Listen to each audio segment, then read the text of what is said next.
Good morning, and it's Nazi FM 97.3 station plays every song you know. We're on Tuesday, Classic Morning Show. And it is time for Business Half Hour with Nairametrics. All right, yes, it is Business Half Hour. We have Uche in the studio with us this morning. My name is Bukola. And I am Ifan Atta. All right, okay. As always, we have the special guest in the studio with us, and she will be introducing herself in the course of the show. So, good morning, guys. Hey, Bukola, how are you? Fine, thank How are you guys? Fine. How you doing? How's your weekend? Morning, great, morning. Okay. All right. I hope you're not one of those who you didn't belong to the club of losers over the weekend. I hope you didn't. No. You didn't belong to the club. All right. That's good. That's good. Because you want to start the week great. You want to start the week, with winners, right? Yeah, so not losers. we have a winner with us this morning. Yes, we do, Lagos. We do have a winner. As usual, welcome to the show. This is Business Half Hour. We do this every Monday, 8 to 8:30, on Classic 97.3. And as usual, we bring to you amazing guests from the SME side, people who are doing amazing things in Lagos, Nigeria, and Africa. And we are super, super excited to have today's guest. Always excited when we see a female doing amazing things in this country. And I think that we've had a lot of female folk here on this show lately. So interesting stuff. So today, as usual, we're going to let her introduce herself. And then subsequently, we'll get straight right into the questions. So as we typically do, kindly introduce yourself to Lagos. Good morning. Thank you so much for having me. First of all, let me just say I'm so happy you mentioned female folk because, in my opinion, if women ruled the world, we wouldn't be where we are today. But oh my God, that's another topic for another day. But anyway, my name is Tito Ovia, and I am one of the co-founders of Helium Health. And Helium Health is a healthcare technology company based here in Lagos, Nigeria. So yeah, very short and sweet. That's me, and that's what I do. Fantastic, Bukola. I'm sure that went down well with you. Very well. No, she started on a good note. Thank you very much, Tito. All right, All right, Lagos. All right, thanks, Tito. Go on, Bukola. Okay. I'm always very particular about the very beginning. Tito, what exactly were you doing before you decided to get into this? Oh, you want to know my origin story? Okay. So my origin story, I actually used to work at the Lagos State AIDS Control Agency before this. And so I have a degree in biomedical sciences from the University of Manchester. I really wanted to be a doctor. Unfortunately, it just wasn't in the cards for me because I didn't get into med school twice. So at that point in my life, I was like, wow, I failed my whole dream, and my whole sort of persona was about Tito becoming this amazing doctor that's going to move back to Nigeria and fix burn victims and things like that. That was sort of my dream, and it didn't happen. Very disappointing. So I moved back with my degree of biomedical sciences, and my advisor in school actually spoke to me about public health, and I was like, well, I don't know what that is. And she basically explained that it's the idea of basically helping communities of people with healthcare policy and just healthcare in general. So I started off my career working at the Lagos State AIDS Control Agency. For those that don't know, that is the agency that's in charge of HIV/AIDS prevention within the state.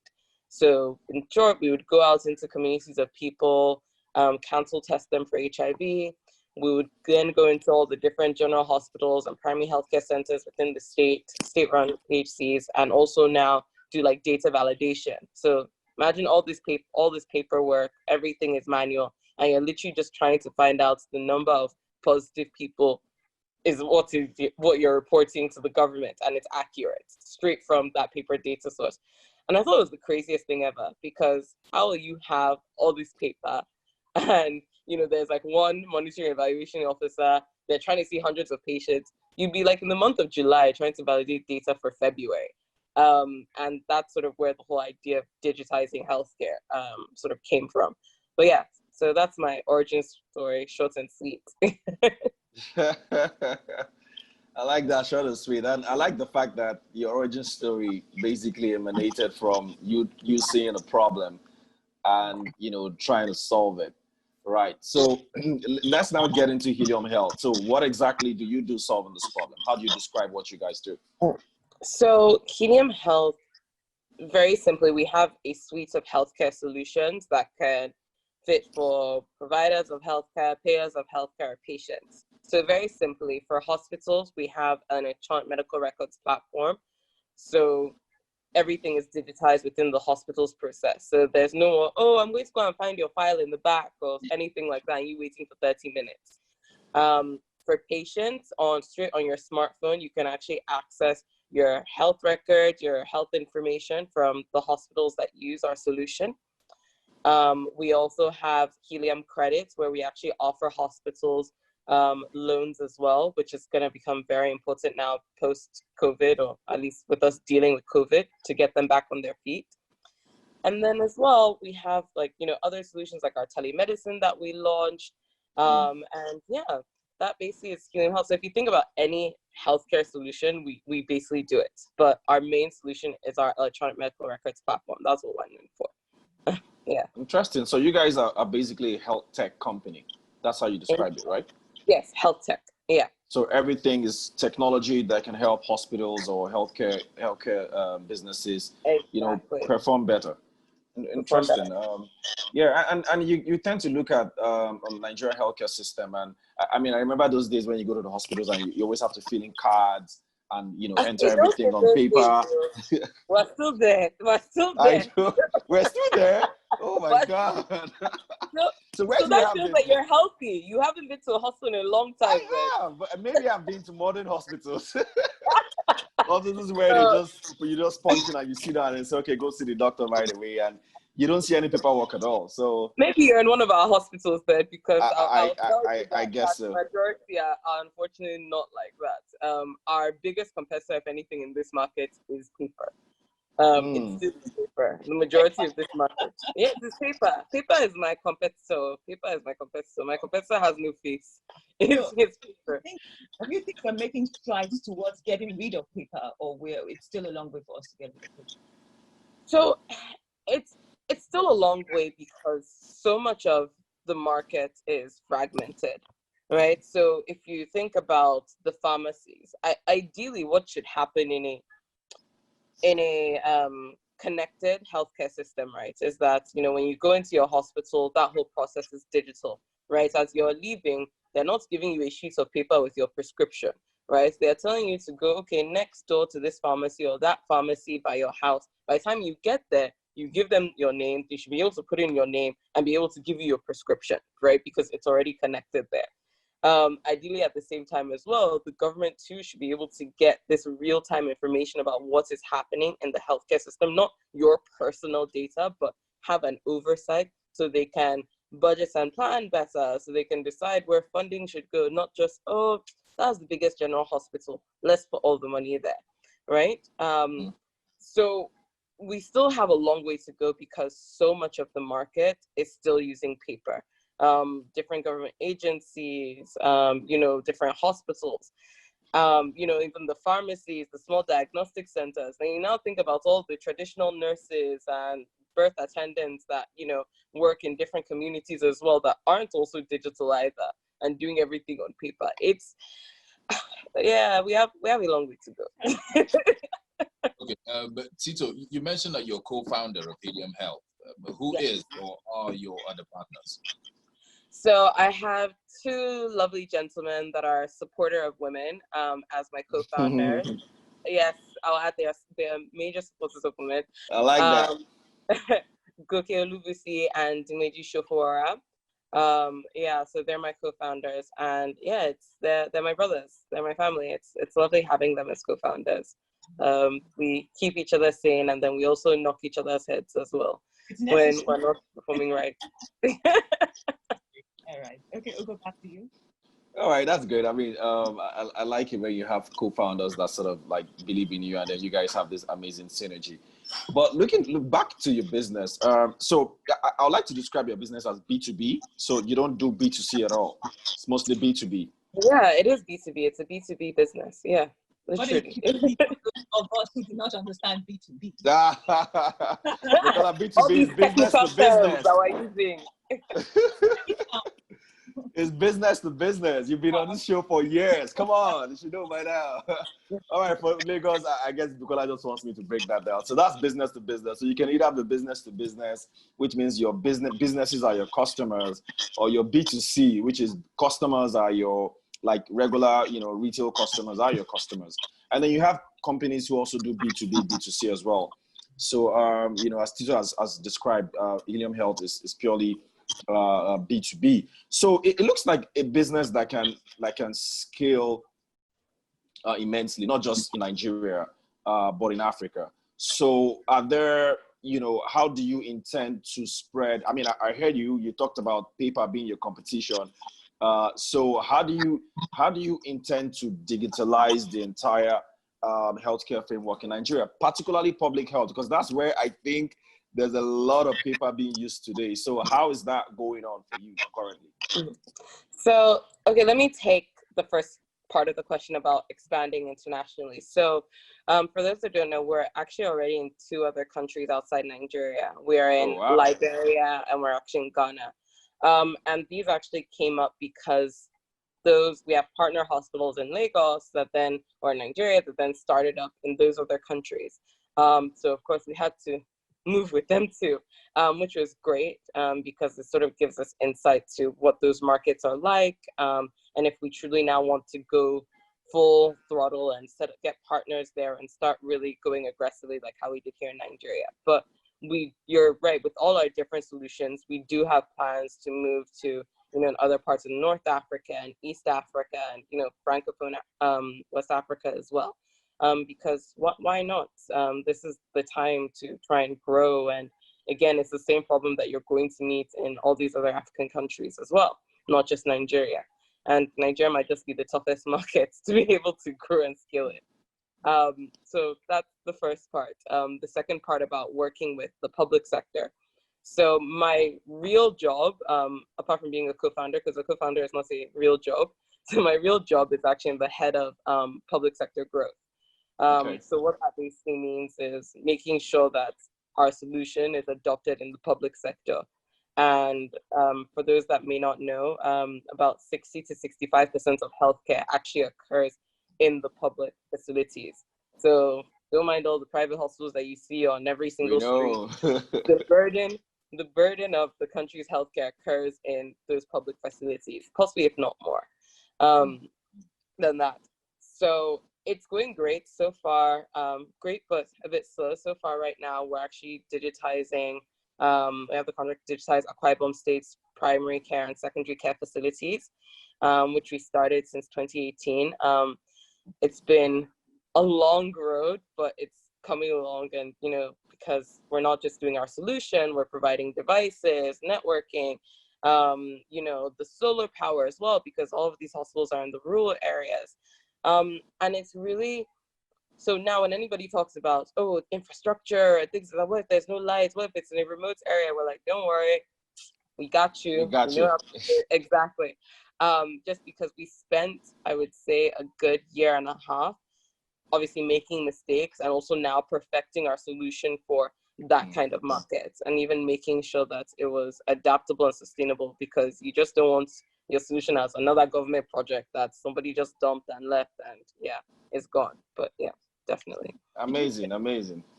Go on, Bukola. All right, before we take that question, it's time for us to take a break, right? Yes. So we'll take a break on Business Half Hour. We have Tito Ovia in the studio with us. Yes, girl power this morning. And Ugo Dre. Ifeanyi and Bukola in the studio with you, sorry, we'll be right. All right, welcome back to Business Half Hour on Classic FM 97.3 station that plays every song you know. We have Tito Ovia, co-founder of Helium Health, here with us this morning. All right. So Tito, while we had the break, we're talking about the fact that health in Nigeria, do you think is expensive or is subsidized? And how do you compare it with other parts of the world? Okay. So thank you so much again for having me on the show. Lovely to be back. So I would definitely say that different aspects of our healthcare system are subsidized. So when you let's look at the public sector. Certain states, for example, if you're a child under 5, if you're a pregnant woman, or you're in a category that, you're over the age of 60 years old, you actually receive part of your healthcare for free, whether it's your drugs, whether it's, your consultations or your treatments, it's actually for free. I know they do that in Ondo states, I believe in Lagos states as well, it's free. Even as well, when you then have, what's it called? Like, let's say you're an HIV positive patient, your medication is also free because it's being subsidized by the, donor agencies. So in the public sector, actually, healthcare is very cheap. And it's actually part of the reasons why, the hospitals can't afford to sometimes maintain themselves or even be able to, pay doctors enough and things like that, because they're not actually making enough money. But then again, people are actually still struggling with these bills to be able to pay in the hospital. I mean, you hear it on the news all the time that they've locked somebody in the hospital because they can't pay their bill. So it is a big problem. And then some of our private hospitals, they charge as much as, hospitals abroad. So again, you then have the extreme end of things. And regardless, people are still struggling. And I think they struggle because of the quality of the healthcare that they are getting. And that's the real issue. If everybody was getting quality healthcare and they were confident about the care that they were getting, then however expensive it was, it wouldn't be a problem. Yeah. All right. Thank you. Okay, Ugo. Interesting. So I was just going through your website and I'm saying, you guys look like you're, I would say the Microsoft of healthcare in Nigeria, like you're providing software for healthcare. And then I'm like, yeah, so one thing, yeah, you already said you didn't have competition. I don't. It's paper. It's paper. Can you hear me? I said I don't, so it's paper. Paper is my competition. All right, so you already said you didn't have competition, and but how do you, except paper, but how do you compete with the likes of, for foreign software developers who also see healthcare as an opportunity in Africa and just want to come in? And they have all the might, they have all the technology, they have all the money. If they come in and start to compete with you, do you see that as a challenge, as a near-term or future challenge for you? Do you know what's interesting? And this is actually part of Helium's origin story. When we started, we assumed that our biggest problem was going to be that people didn't even know there was a solution like this that they could use and it existed and all these things, right? Yeah. However, when we got there, some of the biggest hospitals are on their 4th or 5th solution. People have had previous solutions that just didn't work and they abandoned. And this is because foreign solutions, like you've talked about just now, from South Africa, from India, from, other parts of Africa, from the US, the UK, they honestly brought them in, bigger companies than us, people with more gray hair than me, came in to basically try and sell their solutions, and it didn't work out for them. And it didn't work out because Nigeria is such a very interesting market. In fact, the healthcare landscape in Africa is very interesting. And you have to be able to build solutions for our people. And that's something that we did. And that's why we're able to, thrive and be able to, I guess I would say, conquer them, right? Because we designed our solutions that it resembles sort of a social media feel. Because we thought about that, okay, majority of people probably never use a computer a day in their life, right, in these facilities, but they probably have WhatsApp, they probably have a Facebook account. So why don't we then design our solution that is user-friendly, look something like that, super colorful, that it doesn't look like somebody is reading lines of code. I mean, if anybody Googles EMR, you will see what a typical EMR looks like. And that's abroad and anywhere else in the world. It looks horrible. It looks like something that you need a manual to be able to know how to use. And we literally did the exact opposite of that. Just because we're like, look, we still want to give you all the functionality, but then let's make this thing interesting. Let's jazz it up for you guys. Yeah. And that is what was able to actually allow us to scale and grow. Yeah. Okay. Tito, you mentioned paper being your number one competitor. Did you meet any kind of challenge, especially in the rural areas where, because if you take this thing online now, it means reduction of the paper pushers. Did you meet any form of challenges where people didn't want to lose their jobs, or where they told you that, okay, look, you need to retain these people? So you always definitely meet people like that. I remember in one government facility, and it was actually quite a sad moment, because they called all the key stakeholders and all the heads of departments, and when we're talking about the processes and things like that, and our solution, and this guy's like, oh no, but that's not how we do things. That the file needs to go from here to here, and then our people will then carry. And like, I think he was quote unquote the director of the file pushers. Like without trying to sound, without trying to sound somehow, but that was almost I'm paraphrasing here, but that was basically his title. And you could almost see the moment where it dawned on him that my whole career has been based around carrying files from one area to another, and now it's gone. So with people like that, we have to be very careful, because they would most likely be your number one, saboteur, so to speak. So it's about trying to then make those people your champions, right? So again, making sure that they know how to do everything on the solution, making them our Helium Health champions. So we identify them very early. We make sure that we give them special attention, more time, train them more, possibly even give them more computer skills. Again, this is not even government or the hospitals that are paying us to do this. We just do this ourselves, right?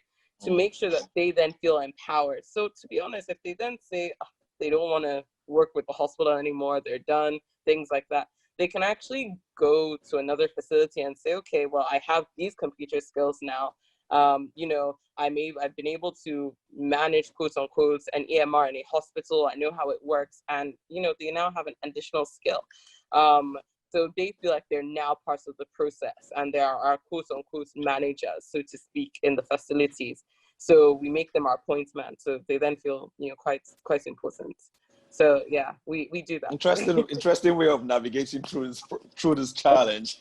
Sometimes you just gotta be a people person or people smart to get around things like this. Honestly. Sorry, Bukola, go on. I said emotional intelligence. Exactly. It's very important. So on this show, we like to follow. We're getting close to the end of the show, and there's usually that last part that we look forward to. But before we get there, we also like to follow the money. And I think you sort of described that it's a B2B. But in terms of your pricing, do hospitals pay you like a flat amount, or is it a subscription-based model that you have, or is it just the buy the software and then they can keep using it for life? How does it work really? So we're actually a subscription-based company for our private facilities. So we actually do a per patient model. And this is because we didn't want hospitals to feel as if they were investing so much into the solution, right, without gaining anything, because that was a problem that they had faced beforehand. So we pay maybe, is it 500 naira, 1,000 naira per patient, right? And then you don't pay that same amount until the patient comes back the next year. So, we tell hospitals, just start up with our solution, right? You have all your devices. You say you have 100 patients, pay 500 naira per patient, right? So that's 50,000 naira.